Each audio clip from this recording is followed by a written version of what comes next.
Welcome, everybody. Welcome to the United States of America podcast. I am Niti Bali, and we are live here from the Food Church on North Carolina. If you've missed past episodes, please be sure to take the time to watch the first episode and then watch the rest like a documentary. We are a people at peace, and we have declared peace to all nations around the world. This is not a marketing or a promotional channel, but we're shining a light on knowledge that is being hidden from you, and we're sharing the truth about your birthright and your inheritance. We have moderators who are assisting in the comment section, so be kind and self-govern. And if you have any questions, please put them in all caps and only enter them once per show. I am joined on air today with Hudson Roberts, who is the co-coordinator on Idaho. So welcome, Hudson. How are you today? I'm good, Niti. Thanks for having me on again. I always enjoy these conversations. I appreciate you making the time. And I mean, this is just a really important series of topics. And I look very forward to presenting this to everyone with you. I appreciate your time and helping us call all men. Bring everybody to the forefront, because we need not just all men, but we need all the young men. And Hudson, I really value, your contribution, and I feel that it is, you're here for this time. And I think it's really important for everyone to be able to really listen and get to know. And you and I started a couple weeks ago this conversation about the generational gap, I guess, is the best way to summarize that. What do you think? Yeah. So I remember last time we were talking a little bit about something that I had mentioned on my podcast, just about how the older generation tends to be more capable of self-governance, but most of the time they've already built their lives on the lie, right? The great fraud, to the point that most of them, when they start hearing the truth, they're almost afraid of acknowledging its repercussions because they've already built so much. And not just like not just actually physically when it comes to their wealth and their homes and their mortgages and all that stuff, but even just like moral decisions that they may or may not have made based on the assumption that the lie was true. And so it becomes this big, like, heart-wrenching thing to acknowledge. And so a lot of them, though they're more capable of self-governance, usually will like run as far away from this concept as possible. The younger generation, my generation, has a little bit of an easier time understanding it when we see it. It's like, oh, that makes sense, and we're super supportive of it, and we're like, oh, that just answers so many questions, it checks so many boxes, but I don't know what to do. They just sit there and they twiddle their thumbs, right? Or they'll ask somebody else to do it for them. I've had so many of my friends I've talked to be like, oh yes, I'm right there, it makes so much sense, everything you're saying. Okay, great, let's do it. And then they wait for me to hold their hand or to give them a public school styled education on how to do it, versus the just assumption that you need to self-govern. So yeah, it's really interesting to see that generational gap and see how we can kind of help each other a little bit. The older generation can show the younger generation how to self-govern a little bit more, and the younger generation can help the older generation kind of accept the fact that a lot of our current society is built on a lie that really needs to be dismantled. And dismantle, I think, is another thing that people they're really confusing that, because it seems like they're looking at it more like some type of a corporate takeover, or another power move. Everything turns into some type of power move or a takeover, or something of that nature, when actually what we need is for everyone to come together. And when we're discussing like the reconstruction, for example, then it's only a reconstruction because as it is bound, it must be unbound. So there's a portion of it that we're reconstructing, maybe identically to what is required. Okay. Only enough to kind of pull the thread, get that thread completely unraveled. And then we can find a point of creation, and we can create the future, because we're not interested in reconstructing the past. And I mean, we really are interested in reconstructing some foundation for the future. But, you know, right now there's other things that are happening. You know, the earth has gone through an evolution, and it is a time of energy that is being elevated. Frequencies are rising, and so it's kind of a culmination of many things that are happening in this moment in time. And it's a lot to kind of sort out. And so I think it's the first time in most of our, what we could call man's history, civilized man, because, you know, they've rewritten it and they've only presented us with a limited amount of that, which is limited to the last 100 or maybe 150 years. And when actually we've been working on this for thousands of years to get to this moment. Yeah, when you use the word unravel, I like that. The idea is mostly we need to unravel the lie basically that has been in everybody's heads, because as soon as people recognize the truth, then self-governance suddenly becomes super possible. Most of the negative things that we see in our society right now are only surviving because of how many men and women are actually actively feeding it because of their lack of self-governance. They don't, most people, I've been shocked at how many people have to ask if something's like legal or lawful, or like, well, can I do that? It's like, well, if there's nothing saying you can't, why can't you do it? Like, go do it, and people don't realize that law in and of itself is ultimately just there to protect people and their assets. So as long as you're doing nobody harm, there's no injured party, there's no criminal act. And that's one of the things that a lot of people don't realize, is so much of our lives have been built upon this idea of I guess what the opposite of self-governance, what would you call that? Well, it's what they The want people is governing man. you. What they want is what. Look, a long time ago, Anna said that a man was asked, "Do you want God as your king, or you want man as your king?" Well, this dum dum chose man. Okay, and we've been paying for it ever since. That's really what's going on. And so, you know, it wasn't our choice. We don't know why, but at this point, you know, it's kind of cool because we kind of have a moment where we get to answer the question again, try again. It's like the universal moment of truth where you get to boop, try again, you One know, of and those No, you're totally right. One of the things that made me think of just now is I've had a lot of people quote me the Jesus quote when he talks. His disciples come to him and say, "Is it lawful to pay taxes?" And he grabs the coin and he says, "Well, whose image is this? Render unto Caesar that which is Caesar's, and unto God that which is God's." And I've had a lot of people tell me what that means is that we need to be subject to Caesar. But the interesting thing is the scriptures say, "What is in the image of God?" I was like, "Well, we are made in the image of God. So render unto God that which is God's." Us, our free will, our safety, our lives, our love, like all of the things that make us up need to be rendered to God first and foremost.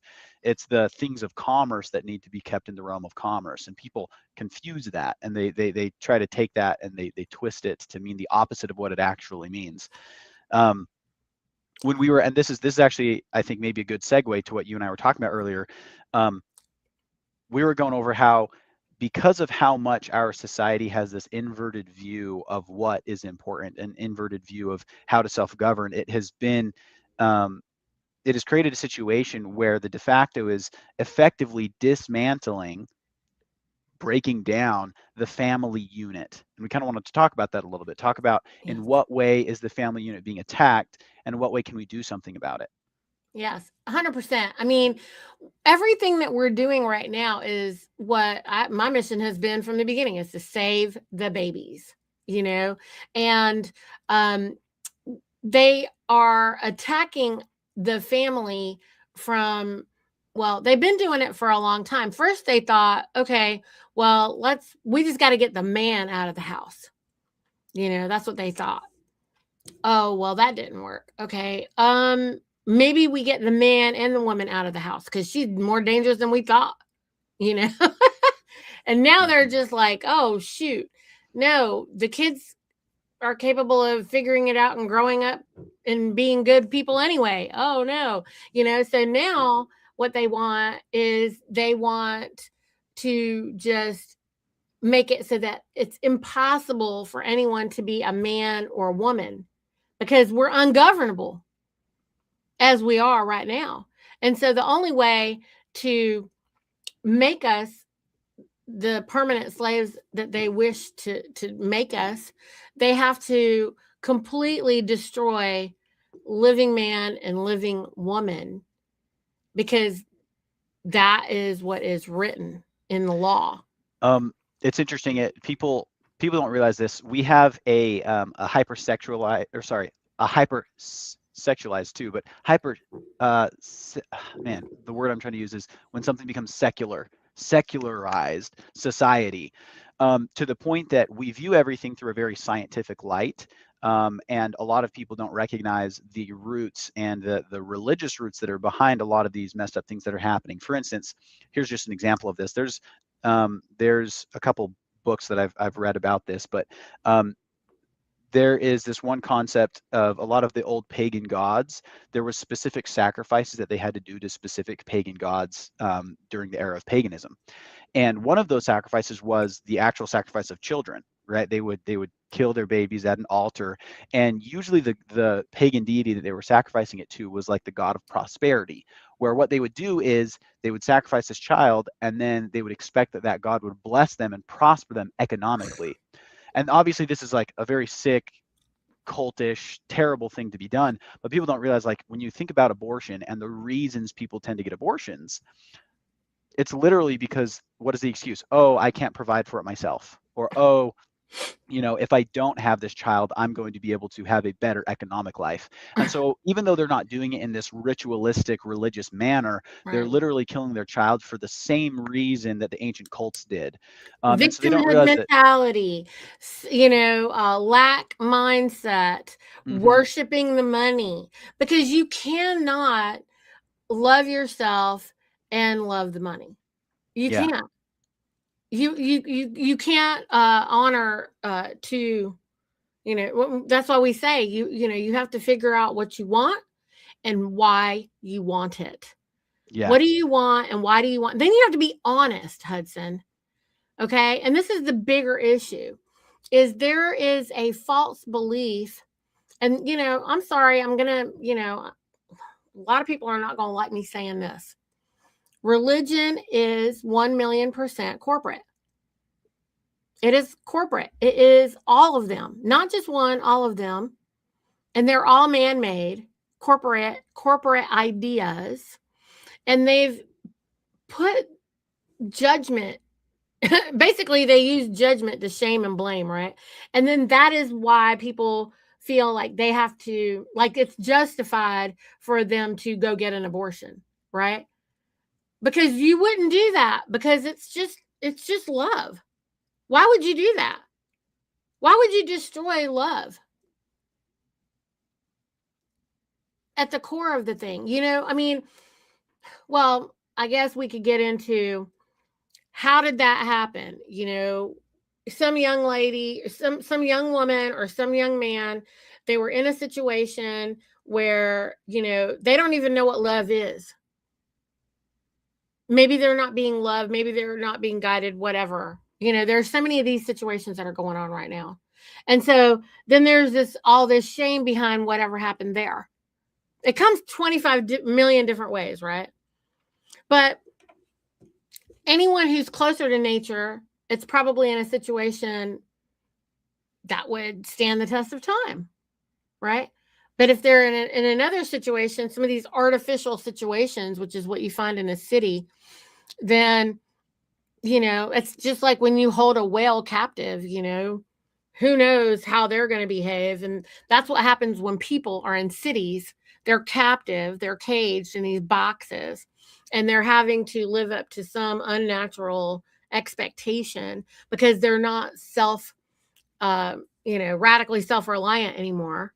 Because if they were self-reliant, then we would know that we're abundant, that having a baby is a blessing. It's not something to, fear or run away from, or feel any shame or blame or anything. These are all societal things amongst these societies that are civilized.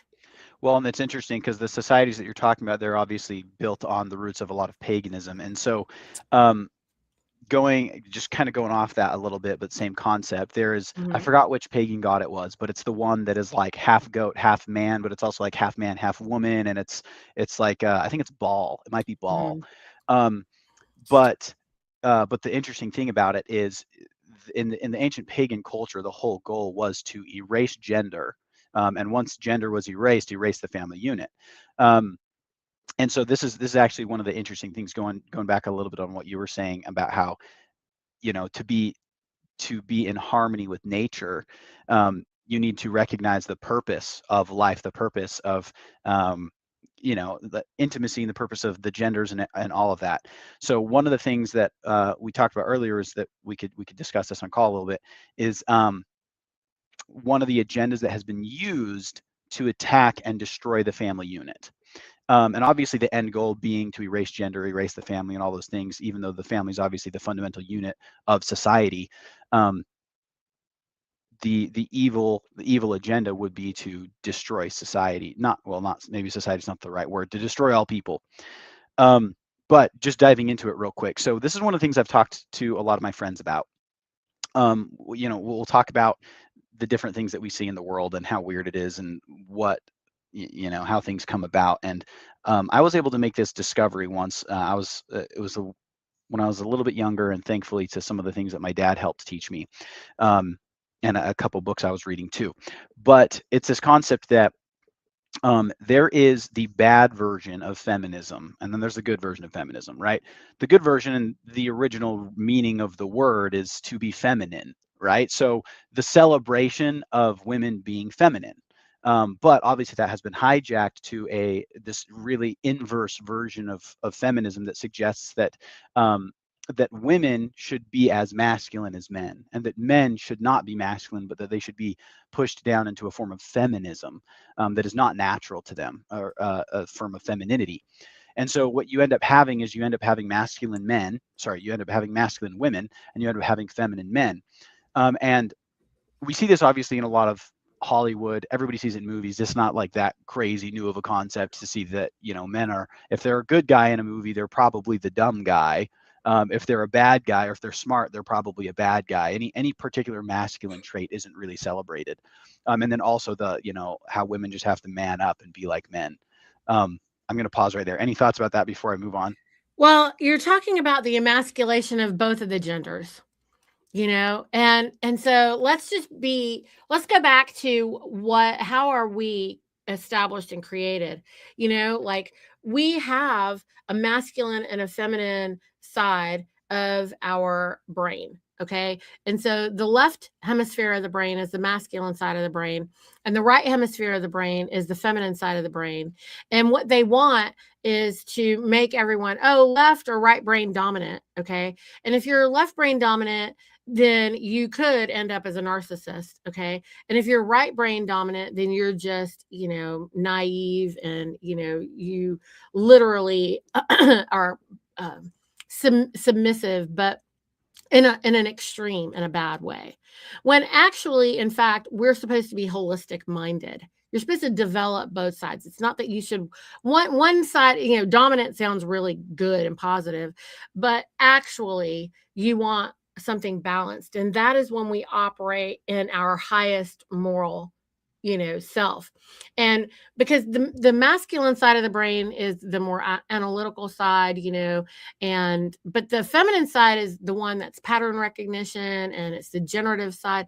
You need the full intelligence. So the masculine side is the intel, the feminine side is the genere, the gents side, and together it is intelligence. And so they're dumbing everyone down by emasculating them and pushing them all into a situation where the women can't admire and respect the men, as you say, and the men also they're doing everything to try to cater to these women to the degree of, they're not allowed to just be men, which men are the enforcers. And so they are supposed to be the protectors. And so Yeah. they're trying to do all the things like the women, which is, multitasking, which is ridiculous. That's what the women do, and then the women are trying to be the enforcers. That doesn't make any sense. And it doesn't work either. It makes me think of one of my favorite symbols is the yin and yang, right? Because Mm-hmm. you have the classic signals, black and white, and it's spinning around each other. But within the black, there's a little bit of white, and within the white, Mm-hmm. there's a little bit of black. And I think that's men and women too. Obviously, like you said, you're right brain, left brain. It's built to balance. It's built to be balanced.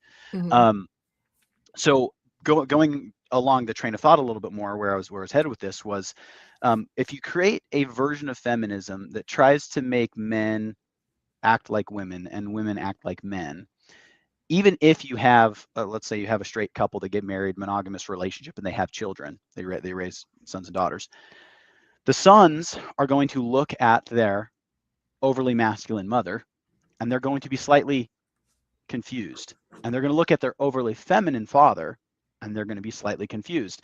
And it's interesting because when it comes to sexual attraction or what you're attracted to in general, it's something that starts, it's biological. It exists on the DNA level, obviously your chromosomes and everything. But it's not just genitalia. It's not just like, oh, as long as they look like and are shaped like a woman, then suddenly you're attracted. It's like, no, you're actually attracted as a man. You're attracted to feminine traits, psychologically, spiritually, emotionally, all of those things, not just physically. Again, The it's reverse can it's be just a whole package, right? Sorry. exactly. It's the whole package, Yeah, and the yeah. reverse can be said about women too. Mm-hmm. Um, and so the interesting thing here is when you take a woman and obviously she's still physically a woman, but you make it so that she's emotionally and psychologically like a man, and you do the same thing to Mm-hmm. men where they're now emotionally and psychologically like women, and then they raise children together. What happens is those children grow up with a version of that they have a cognitive dissonance where what they end up being attracted to is the opposite of what they're naturally designed to be attracted to. And so you'll have a son that's being raised up with a feminine father, and he'll somehow be a little bit attracted to men because of it. And then you have a rise of homosexuality in a society.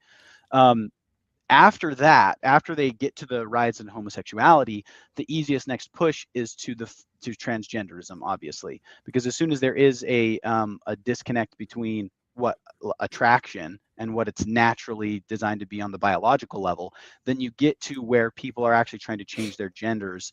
And when you do that, it breaks down the family unit quicker than anything else, and it comes to the realization um, of the ancient pagan idea of Baal and the half man half woman god, and trying to make society like that.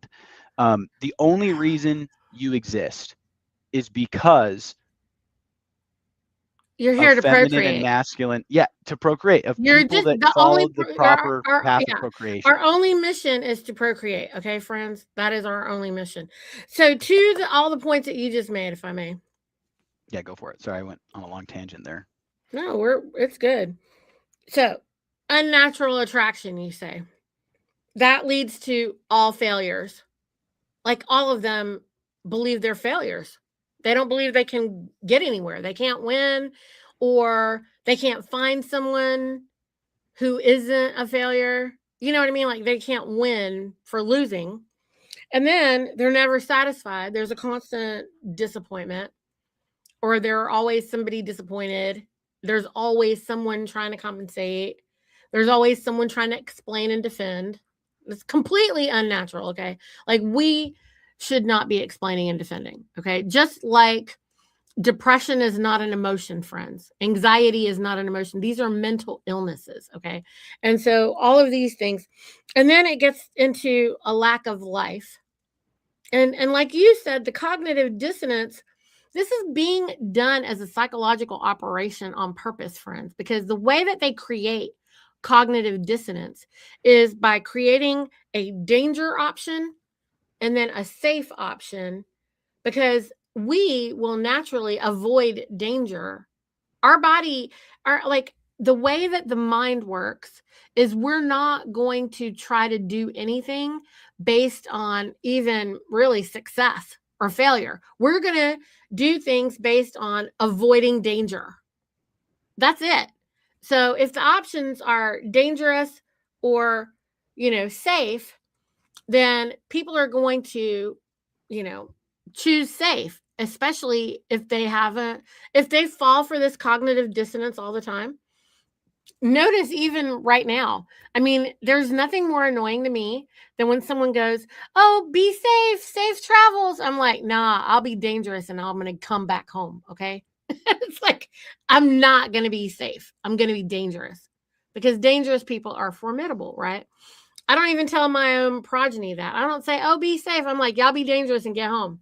You know, like, you know, Mhm. be dangerous, get home, do whatever you got to do, get back.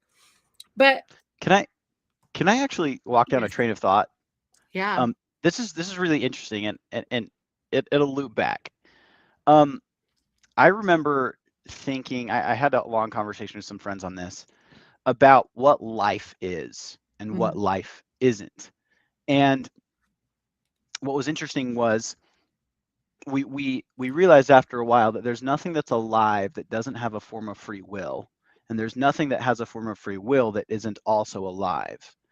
Um, and we started diving into this a little bit, and one of the things I realized was if you were looking at the universe as a fly on the wall, you just got to like get a watch. You're not part of it, which is technically not possible because the fact that you would exist and be watching means you're also part of the universe. But in theory, if you could really just watch and be completely foreign to the idea of existence, and you were looking at it and you were watching it, you would realize pretty quickly that there's two types of things you can witness.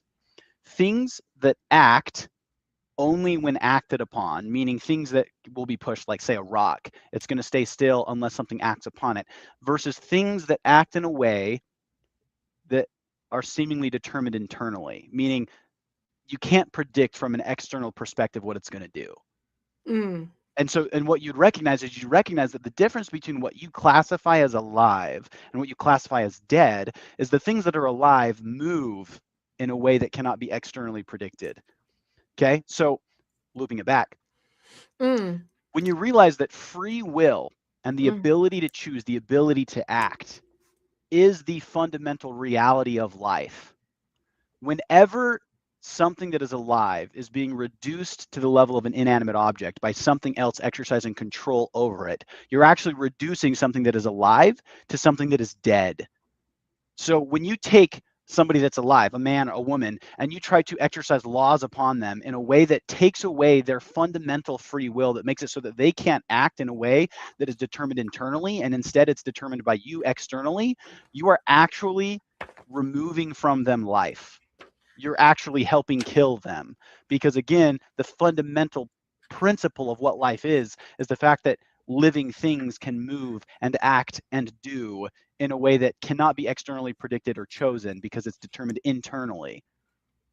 Does that make sense? So then going back to your danger conversation, if you're trying to only act in ways that the world or any external force dictates, or what you would consider safe or whatever, then you're literally not living.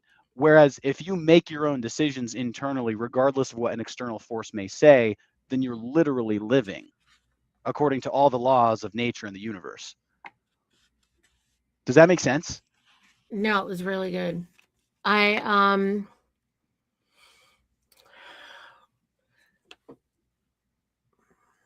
also, okay, 2 points. Along with what you said about living, it might not be that it moves in the way that you think, but it contributes into the balance in your ability to move. For example, plants are alive and they provide oxygen, and but they also provide carbon dioxide, and they also provide nitrogen in different times in different ways as required, based on light and other things, other factors. And those affect your ability to move and function. So just, Well, and all of going, that needs to be in balance. But principle, this brings up the point of universal principles versus man's laws. What do you think? Yeah, no, I totally agree. I think that ultimately the concept of law is that something can do something with a predictable outcome, right? If X happens, Y will happen. It's cause and effect. And man Mm, can create temporary cause and effects. If you do this, we'll punish you with this. The well, or what? I guess what I mean is principles are governed naturally by the universe. Yes, natural Laws, law. right? Laws are governed by man, enforced by man. They must be enforced. And so the reason that laws are evil or can be evil is because if it should just be done, then it doesn't require enforcement. If it's good, if it's for the good of the people, then it requires no enforcement. People should just be willing to do it.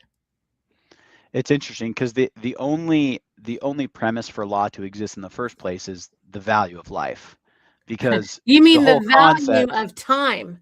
So it's the value of time. So what they did, Hudson, is they created this concept, this metric of time, which is not real. Okay. They created it and they only need it to measure your blood money, your sweat equity. Otherwise, what do we need it for?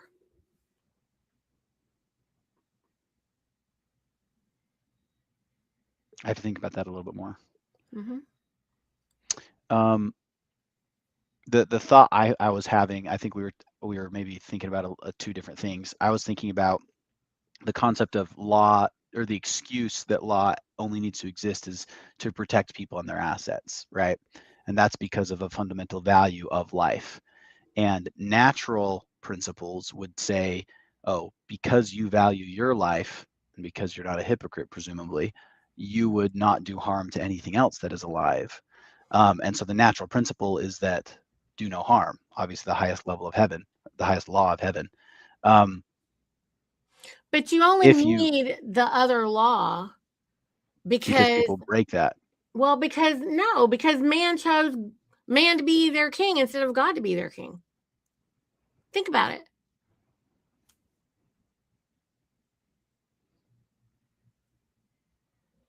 Yeah, I see what you're saying.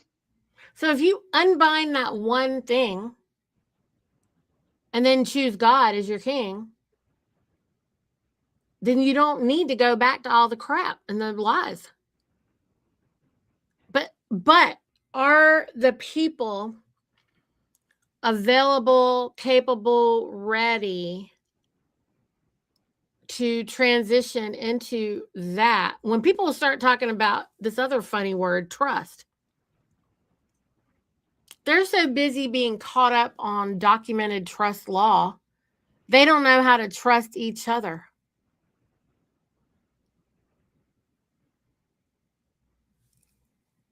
Yeah, that's interesting. I have to think a little bit more about the time thing, because I agree that time is not linear. Truly, this moment is the only moment that ever exists, and fortunately, it will always exist. And so you don't need to worry about it. Time is not linear. Um, Mm-hmm. but in the universe, there are patterns in like the solar system and the movement of the planets. We have day, Well, there's nobody's day and saying night there's not cycles, okay? cycles. Yeah. Okay. Can you Having break that down? having having natural cycles, okay? There are cycles in life. There's a balance in the ecosystem which operates on a cycle. But if you interfere with a cycle, then you create dis-ease, okay? So you can't interfere with it. Just like when you interfere with free will choice of a man, look at the dis-ease of putting a man in a box. Like you put a man in prison, you put a man in a cage, and what kind of dis-ease is created as a side effect of boxing up the one free will of 30 trillion watts? That's a lot of freaking evil, okay? That's interesting. So yeah. So then this would be going back a little bit to what we were talking about earlier. If free will manifests itself, Mm-hmm. in any degree, doing harm would be interfering with free will Right. at all. And Which, so why? Everybody knows that that's not to but be now done. here's the interesting thing though, because the de facto will tell you that if we say this and you're like, oh, so you're libertarian, meaning like, and then it's like, hold up, no. That's Because that's a what they don't say politician. is if you let free will happen, people will commit crime. It's like, well, no. What is crime? Crime is trespassing against free will. So yes, ultimately free will is what's defended and allowed. But if somebody trespasses against another's free will, then obviously they would need to be stopped. They surrendered their free will when they decided to try to trespass against someone else's free will. Okay. Hence, But law at all. law enforcement officers only believe that nonsense because that's part of their training. Their training is we are the only good ones and everybody else is who we're at war with. And that's the problem. Okay?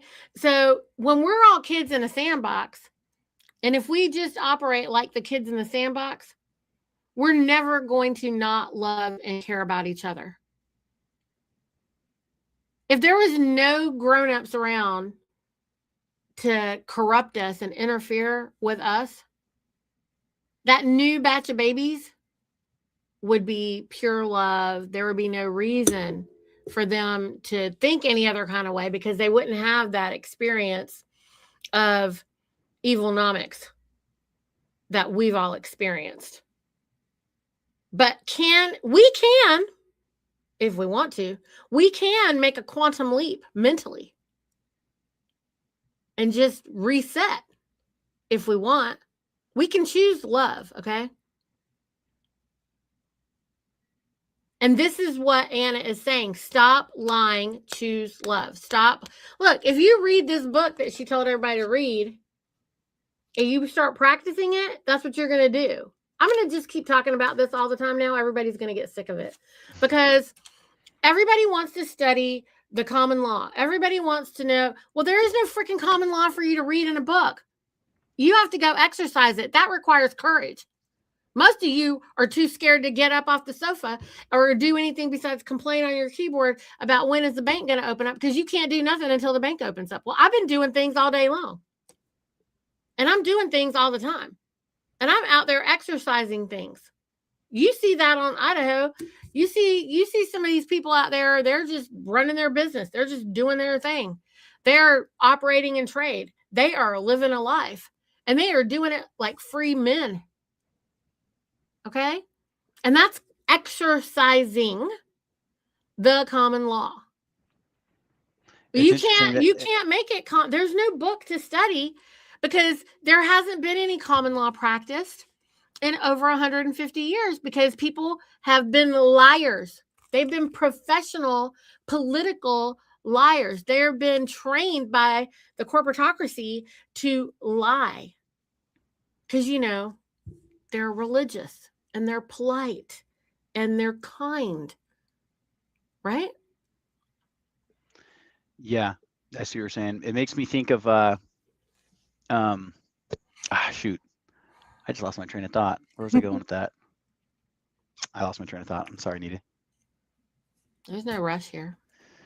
No, I really like where this call has gone and everything. I think that ultimately a lot of people, when they're thinking about self-governance, they expect other people to do it for them, or they expect, somehow, some way the governance to just happen.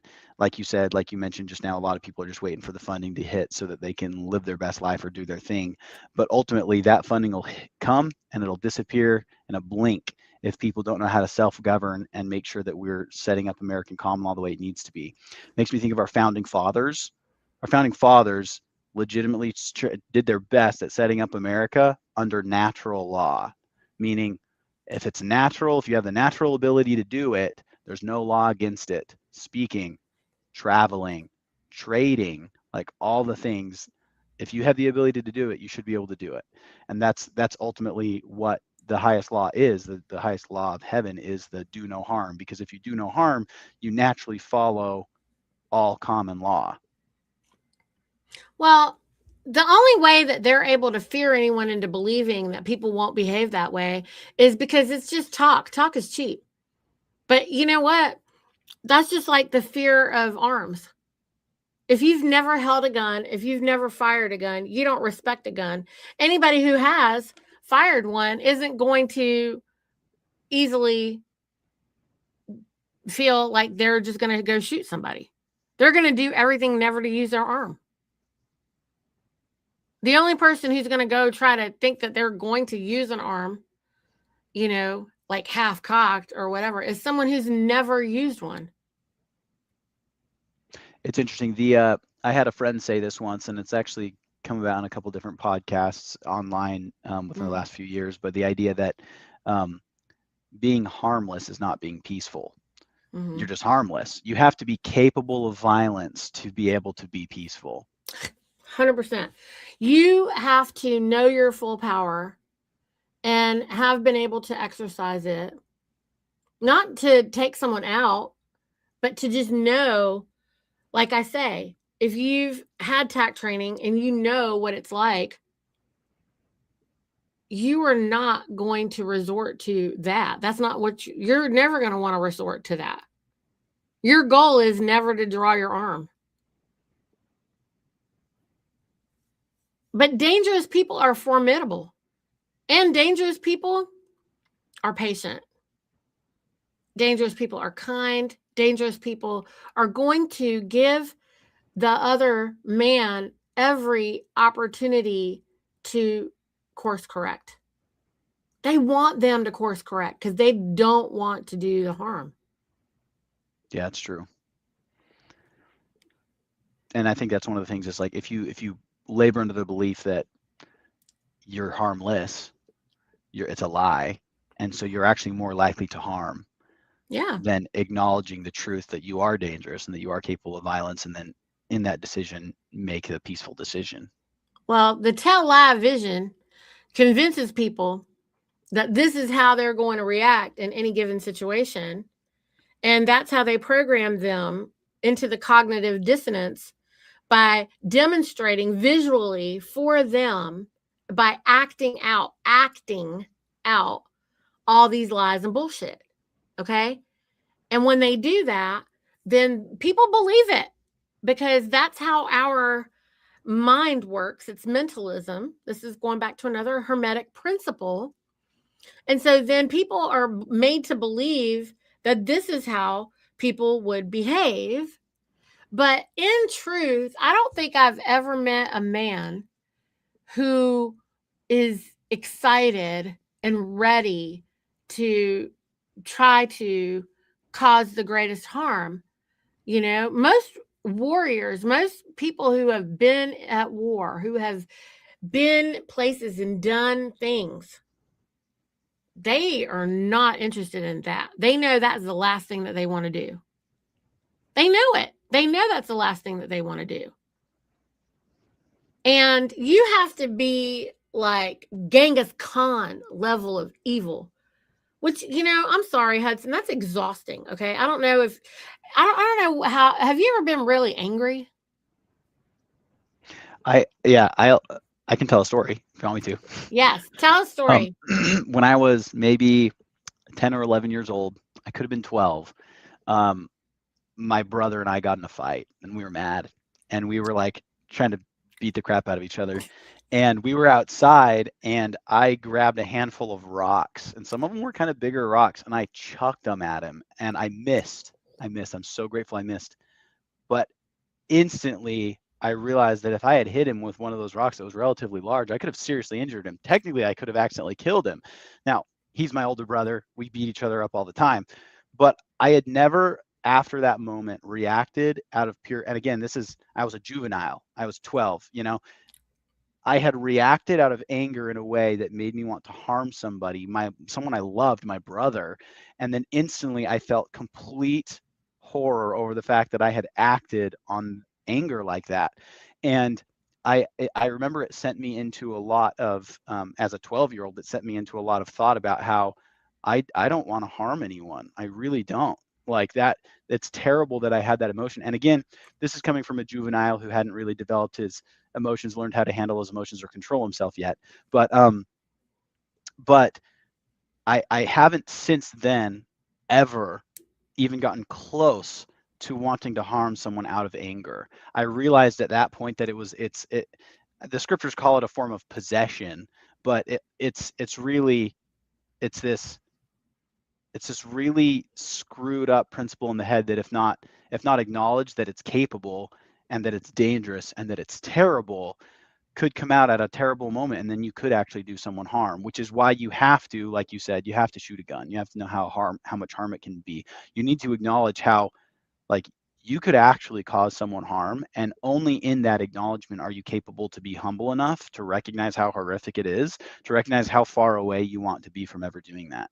So Mhm. luckily, I didn't actually hit my brother with the rocks, but it taught me a valuable lesson about how anger is not something that's worth having to the point that you'd want to harm someone. Mm-mm. Yeah. Anybody who has had any experience with that, I think, can testify. There are plenty of living men and women I know that can testify to the fact that, the only people to worry about in that regard are the ones who have actually done nothing, not had any of that experience. But anyone who has had that, like, fit, like you had a little hissy fit or whatever, you know, you can really scare yourself. I think, that was the benefit of us being able to be outside and play outside and work things out amongst ourselves as young people, and the fact that they don't want young people right now to even do that, that means they don't even want them to know their own power. That's more dangerous than anything. And that's part of the other cognitive dissonance of this fake world where people are in school, where they aren't able to actually express themselves fully to see how that actually even feels or plays out. Doing some of that stuff on social doesn't give you an immediate feedback. It isn't real. Yeah. It makes me think of my nieces and nephews. We always go over to my father and mother's on Sundays, and we hang out as a family. And the other week, we're hanging out, and I have a niece and a nephew who were throwing a frisbee, and one of them chucked it way too close to the other one and hit him in the eye. And it's like instantly, ouch. And then it's like they also like dig holes. We have like little shovels and stuff for them to do. It's like all this stuff that they can hurt themselves with. But if Right. they don't know that, like he started bawling, his eye got black and everything, and she felt terrible. But it's like important for them to discover, oh, I can't chuck a heavy piece of plastic frisbee at someone's face because that Right. hurts, and they have to recognize that. They have to be able to be in the actual natural environment. And that's not just to say with physical things. Right. The natural environment of us to be able to go out and learn how to self-govern in law, Mhm. with our friends, with our family, to trade, to know how to trade, and not think that we have to have a government to protect us from making harmful trade decisions. Like all of those things need to be Liability, practiced. Hudson. Liability. Liability, yeah, Yeah. exactly. Okay. It's the opposite of responsibility, friends. Like, you want to have responsibility. When they say, okay, well, you can be held liable, you mean I can be responsible? Oh, great. I will do that. I'll take it. Yeah. You know? Yes. Well, Niti, I do Well, got to get going. I'm sure you want to wrap yes. this up, but Yeah, yeah, yeah. I know we're on a tight hour. Thank you so much for helping do this in the middle of your workday. You guys, we're going to be bringing more conversations like this, and we're going to be breaking down self governance and what is society facing, and we're going to be bringing it to you from the perspective of two generations trying to bring it together so that we can all work better. Because I really love the way that, I don't know if you said it exactly this way. I might just be making up some words for you, Hudson, but you said something to the effect of, you have the older experience and you have the younger experience, but when you put them together, now you have a much more superior experience that you can follow. And why wouldn't we leverage all of that wisdom, from the young and the old together, and just pushing each other a little bit in these talks? Like, I want to see what you think about this whole time thing. I can't wait to see how that like turns out, and some of the things that you're saying as well. I'm going to be listening back because I usually I feel like I'm going to listen back and then I'm going to go like, oh my God, look at what he said, Yeah, so I so appreciate that. anyway, thank you so much, you guys. I think Hudson and I are going to try to do this every other week, and I'm going to have Jamie with me every other week. We're going to be going over health and wellness, like natural, holistic health, because I think these are really important conversations. And we want to get men and women back. When we're saying we're calling on men, that doesn't mean we're not calling the women, but we want everyone to come in their true form, with their holistic self. And I mean, can we all decide? I think we can make a mental decision to make that quantum leap and try to find the ancient path that we were originally put on. I think we have the ability to do that. What do you think? I agree. All right, guys. We'll see you. We'll see you, Hudson, in 2 weeks then. Yeah, I'm excited. Thanks, everybody.